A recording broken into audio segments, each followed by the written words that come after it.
Media Hayati. My name is Muhammad Ammar bin Muhammad Salim. My name is Nurul Akhlana Binti Azmi. My name is Najha binti Muhammad Najib. And my name is Siti Madena binti Umar Yusuf. And now we will proceed with the first presenter, Miss Akila. Hi, Assalamualaikum. We are going to present on the group of Australian Agricultural Company Limited and Loy Hong Berhad Group. So we are going to start on the introduction. So, Australian Agricultural Company joins an agricultural business. The Australian Agricultural Company sells Australian Beef Company with a heritage dating back to 1824. It is the Australia's largest integrated cattle and beef producer. It is the oldest continuously operating company in Australia, as it owns a strategic balance of properties, feedlots, farms, and processing facilities on 6.4 million hectares of land. It also specializes in grass-fed beef and grain-fed beef production, a fully integrated branded beef business with three principal activities, mainly, which is sales and marketing of high-quality branded beef into global markets, ownership, operation, and development of pastoral properties, and lastly, production of beef, including breeding, backgrounding, feedlotting, and processing of cattle. AE's companies operates an integrated cattle production system across 19 owned cattle stations, 2 leased stations, 5 registered properties, 2 owned feedlots, and 2 owned farms located throughout Queensland and Northern Territory. Next, for the Loy Hong Company Berhad. For the Loy Hong Berhad Group, it also joins into agricultural business, and it have a principal core business primarily involved in integrated livestock farming and also processing of ILFP and retail operation. The ILFP business currently accounts for 80% of the group's revenue. It is further broken down into 3 separated segments, which is layer, broiler, and food processing. The businesses are carried out primarily in Peninsular Malaysia state of Selangor, Perak, Melaka, and Sabah for installation, whereas the retail operation is concentrated only in the state of Sabah. So, we are going to go deep into the definition for both companies. For the Australian Agricultural Company Limited, the livestock refers to all the animals that are kept on the farm for use or profit. This company's biological assets are livestock cattle. In Australian Agricultural Company Limited, they also control only consumable biological assets as they involve in selling and slaughtering cattle for meat production. So, for Loy Hong Berhad Group, the company's biological assets are chickens. It acquires both types of biological assets, which are layer chicken and broiler chicken. I'm going to explain more deeper on layer chicken and broiler chicken. Layer chicken is a bearer biological assets. Chickens are producers that producing the eggs. It will start laying on 18 or 19th weeks till the 72nd and 78th week. So for a chicken, it will be fed for 2.25 kg of food, and once that chicken will produce 1 kg of eggs. While for broiler chicken, it is a consumable biological asset. It will give a production of meat to the company. As the chicken will reach at their maturity phase, they will be slaughtered and processed for the meat production. So, other than that, Loy Hong Berhad Group also have chicken product and pasteurized liquid egg. Chicken products are made up of frankfurters, nugget, and fried chicken. It is marketed under the brand of NutriPlus and Wise Choice. For pasteurized liquid egg, it will operate 1 pasteurized liquid egg plant, which is the venue of the operation will be in Beruk Kelang. The capacity to pasteurize is up to 400 metric tons of customized liquid eggs products per month, such as what your wool, egg, liquid egg with salt or sugar or other ingredients. So we are going deeper to the recognition of the both company with. Thank you to Ms. Akila. And now we proceed with the recognition. The recognition of the Australian Agriculture Company Limited and Lehong Berhad. Now, general rule of recognition criteria has three. The first one is control, the second one is future economic benefit, and the last one is fair value or cost of the asset can be measured reliably.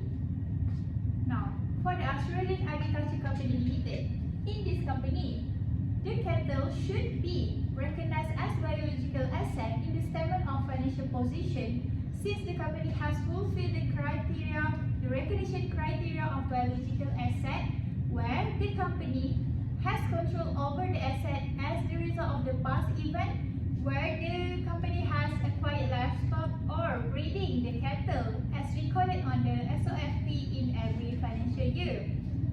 And also, it is probable that the company has future economic benefit from the biological asset since the cattle generate return for the company. And the last one is, and the fair value of the livestock cattle can be measured reliably. Now, for Lehong Berhad, in this company also, the chicken should be recognized as biological asset in the statement of financial position since the company has fulfilled the recognition criteria of biological asset, where Lehong Berhad has control over the asset as a result of the past event where the company have acquired the livestock of chicken for production and the breeding throughout the year. It also probable that the company has a future economic benefit from the biological asset since the chicken generate return for the company, and also the fair value of the livestock of chicken can be measured reliably. Now, I will proceed with the measurement.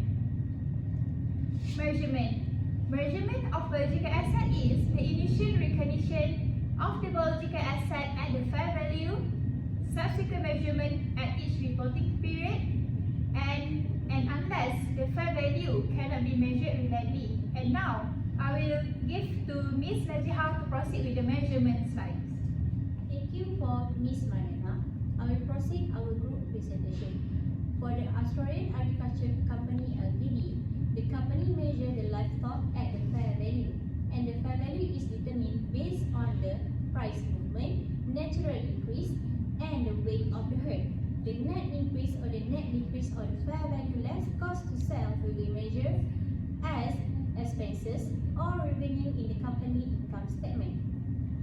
The company measures the fair value input using level 2 and level 3 of the fair value hierarchy. For the level 2, the company measure for the unbred cows,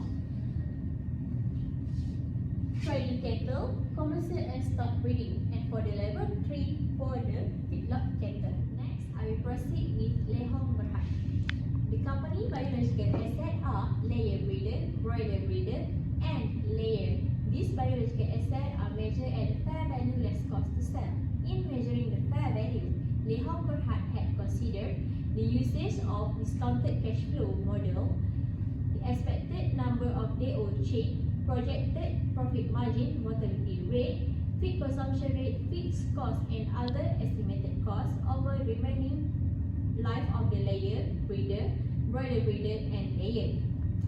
And again, the increase in the fair value net cost to sell and decrease in the fair value less cost to sell need to be disclosed in the company income statement as revenue or expense. Next, I will proceed with measurement of inventory. Lehong Berhad inventory include livestock, broiler, eggs, organic fertilizer, packing material, raw material, processed and frozen product. These inventory are measured at the lower of cost and net realizable value. Lehong Berhad had include direct production costs and appropriate production overhead into this inventory. And these costs had been allocated by using weighted average basis. The group and company has measured the biological asset at a fair value with level 3 of the fair value hierarchy So, this table shows the valuation technique used in determination of fair value within level 3. The first technique is discounted cash flow. This method considers the expected quantity of day of chick to be produced over the life of layer breeder, broiler breeder, and the expected quantity of eggs to be layered over the life of layer, taking into the account of their mortality rate and the projected profit margin. Okay, next method is significant unobservable input. This technique is to determine the fair value of the table eggs, where productivity, quantity, and mortality rate is based on the management observation by referring the past experience and historical data. Okay, the last technique is interrelationship between significant unobservable input and the fair value measurement. Okay, this is where the fair value is sensitive to the productivity, quantity, and mortality rate. Okay, proceed to the next slide. Okay, this figure shows that the group and company has measured the biological asset at the fair value with level 3 of the fair value hierarchy. So next, I will pass our presentation to Mr. Amar to proceed on the presentation and disclosure. Thank you, Ms. Nadia, for the good presentation before. So we move on to the presentation and disclosure. So what is presentation and disclosure? As you can see, presentation according to MFRS 101, the carrying amount of biological asset must be disclosed separately in statement of financial positions. Then, according to MFRS 141, what is that? Biological assets or aggregate gain or loss on initial recognition of biological asset must be added from changes in fair value price, which is two things, price and the physical changes. Disclosure, there are 4 requirements of the disclosure that you need to disclose in our statements. Firstly, gain or loss on initial recognition and changes in fair value of the biological assets. Then, fair value of agricultural product that being harvested during the period. Then, the description of each group of the biological assets. And 4th, the description of the nature of the enterprise activities of each group of biological assets and non-financial measures or estimates of physical quantities of produce and assets in hand at the end of the reporting period. So we move on to the first company, which is Australian Agriculture Company and Limited. So as we can see at the consolidated statement of the financial positions, we highlight at the inventories and consumables and livestock. So you can see the amount decreasing from 2018 to 2019 at the inventories and consumables, and the amount also decreased at the livestock from 259 to 171. So firstly, we move on to the inventories and consumables based on B3 notes. So we move on to the base T, which is B3 note. So this is inventory and consumable. The things that's classified in this note is meat inventory and feedlot commodities. So why are they classified in inventory and consumable? Because they are agricultural produce and then classified under MFRS 102 inventories. So we're going back to the consolidated financial state positions, which is livestock. They are differentiated to 2 types of assets, which is current assets and non-current assets. So as we know, current asset is within one period and the non-current asset is not within one period, which is more than one period. So we can see this thing at A3 notes. This is A3 notes. So you can see the current current and non-current asset is differentiated, which is 171 for the current assets and 252 for the non-current assets. So next, this is the movement of the livestock. So as you can see, opening of carrying amount plus or minus changes in the fair value. If there is the increase of the fair value, there will be L, and if there is a decrease of the fair value, there will be minus or subtracted from the opening carrying amount. And then purchase of livestock, if there be purchase, and you can see in this Australian Agriculture Company Limited, they have purchased 24,564 of the livestock during 2019. So we move on to the A3 notes, which is the livestock notes. I will to explain to you about the livestock movement, which is opening carrying amount plus or minus the changes in fair value, and then purchase of livestock, external sale of livestock less selling expenses, and transfer from its sales.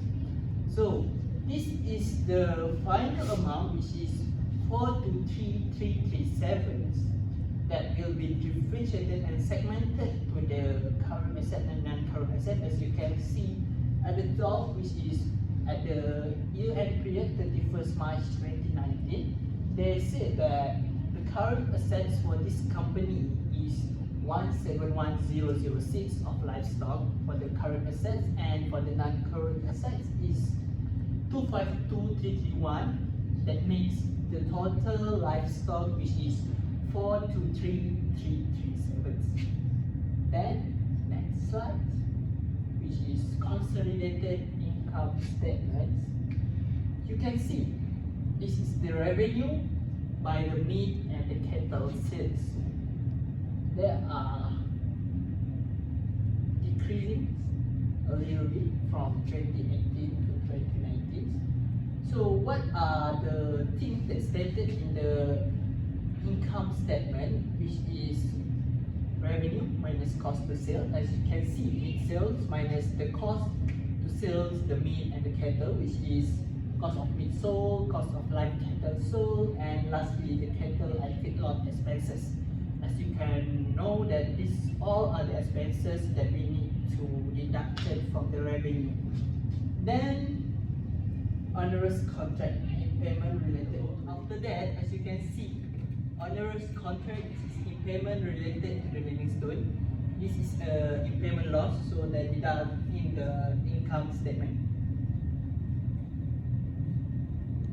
And in the consolidated statement of cash flow, we can see that there is a receipt from customer. The receipt is when the company sell their biological assets, they get their cash from the customer, and there will be increase the cash flow, which means the cash flow from operating activities. And next for Lê Hồng Berhad. Lê Hồng Berhad, this is a statement of financial position of Lê Hồng Berhad. So there are two current assets that have been highlighted in this Lê Hồng Berhad, which is biological assets and inventories. So we move on to the note 10. So notes number 10, this is the mention that biological asset is measured at fair value less cost to sell. There are three biological assets, which is layer breeder, broiler breeder, and the layers. So these are differentiated. These are consolidated notes. So you can see there's a group and company. So we only see at the company of the Lê Hồng Berhad, which is layer breeder and layers. In notes 11, they stated the inventory.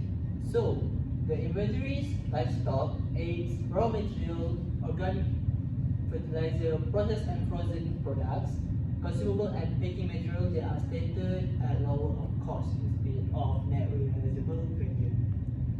And then for the next slide, this is a statement of profit or loss of Leh Hong Berhad. So as you can see, the net profit for the financial year are 1402 and 48 for 2019. And lastly, we're going to look at the cash flow of the company of the Leh Hong Berhad cash flow. So they are using indirect method. So there are changes in fair value on biological assets amounted to 17,841,476. This shown that they are increased in the fair value of biological asset. That's why they're deducting it in the cash flow. And there's increase in inventories and biological assets. They are buying or there's increase in inventories and biological assets. That shows that when the increase in inventories and biological assets, there is the cash outflow from the company. So that is the deducting from the cash flow statement. That's all from us. I think thank you for your cooperation and for your commitment to our presentation. Goodbye. Excuse me, can I ask a question? Yes, please. Actually, can the new bond can be recognized as biological asset? Can you explain that to me? Yes, basically the new bond can be recognized as a biological asset under the MFRS 141, and the new bond will be measured at the fair value, which is the market price. Amma, I have a question. Okay, what if the chicken, one of the chicken is ill? So what the proper treatment for that chicken? Thank you, Mr. Ainul. So here are the great questions for this. So for answering your questions, it is usually depend on the illness. If the illness is a minor or not a serious illness, we can incur like some of expenses to try cure the chicken. And these expenses will be set in the SOPL or recognized in SOPL. So they will increase the expenses and then they will lower the profit of the company. And if the illness is a major illness, so we can directly dispose the chicken to avoid more expenses. If one chicken get a serious illness, then maybe they can infect other chicken. Okay, that's all from me. Hi and Assalamualaikum. We were given a special task to present about Uber and Grab company. Definition of group's account. A company may wish to expand their business by acquiring another business entity. This situation is known as business combination. A business combination is an event when two or more business entities combine into one reporting unit. MFRS 3 define a business combination as a transaction or other event in which an acquirer obtains control of one or more business. Okay, next I will pass our presentation to Ms. Akhil. Thank you, Ms. Najia, for the presentation just now. Now I will continue on the definition of exemption in mergers. One dominant company will buy the net assets of another company. The company being acquired will go up and the buyers will become a bigger operation. A plus B will equal to A. A Berhad will absorb B Berhad and B Berhad will be wound up. No new company is formed to acquire the existing business. Applied to the Uber and Grab case, Grab buys the majority of shares in Uber in order to acquire Uber in Southeast Asia and makes the Uber wound up in C. Thank you. I will pass this presentation to Mr. Ammar. Thank you, Ms. Akila, for the good presentation before. So we move to the introduction of Grab and Uber. Firstly, Grab Holding Incorporated, formerly known as MyTaxi or Grab Taxi. This Singapore-based transportation network company named Grab offer food delivery and digital payments.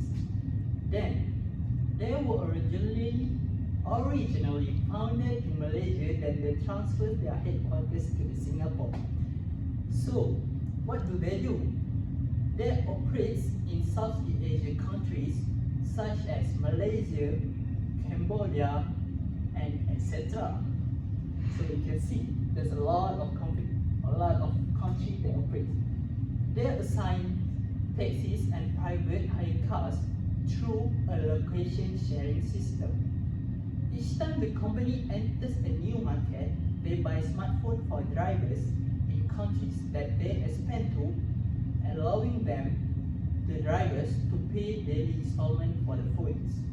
The company makes money by taking a cut of the booking fees. And then, although some taxi companies have tried to stop their development back then, the Grab reached out directly to the taxi drivers by signing them up at airports, hawker centers, taxi queues, and depots. The company also educates the drivers to use the smartphones and use their mobile app. That's all for the Grab company. We move on to the Uber company. So, what is Uber? Uber is based in San Francisco and has operation over 785 metropolitan areas worldwide. So, Uber basically the largest company compared to the Grab. So, which means that Uber have expanding their business to Southeast Asia. But then, in platform, I will now move on to the Uber company. So, this company is based in San Francisco and has operations in over 785 metropolitan areas worldwide. Next, its platform can be accessed via its websites and mobile apps. As of 2019, Uber is estimated to have 110 million worldwide users. 69% market share is the United States for ride sharing and a 25% market share for food delivery. Uber Technologies Incorporated is an American multinational ride-sharing company. Their ride service, hailing, food delivery, and a micro-mobility system with electric bikes and scooters. Finally, Uber has been so prominent in the sharing economy that the changes in industries as a result of it have been referred to as Uberizations, and many startups have described their product as Uber for X. That's all from me. We move to the next presenter. Thank you, Mr. Amar. And now we proceed with the process of absorption, which is the merger between the Uber and Grab. Now, the process begins when the Uber is selling its Southeast Asian rideshare and food delivery businesses to the regional rival Grab.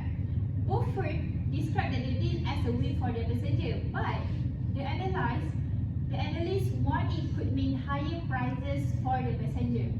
So, Grab is actually the Southeast Asian most popular ride-sharing firm, and Uber will take a 27.5% stake in the Singapore-based Grab. Uber chief executive, which is Dara Khoroshashi, will also join the Grab board. The value of the deal has not actually been made public, and Grab chief executive Anthony Tan said that the deal marks the beginning of a new era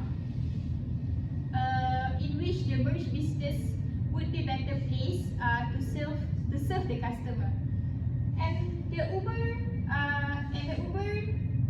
Mr. Khoroshashi said the deal would help us double down on our plan for growth as we invest heavily in our product and technology. So Uber is actually keen to push the message that this is not a retreat from Southeast Asia, but that instead this is a merger of a partnership of sorts. But while it's true that Uber does get a sizable stake in Grab, and is it hard to ignore that this is the third market which the Uber pulling out of. First is China, then Russia, and now Southeast Asia. Okay, that's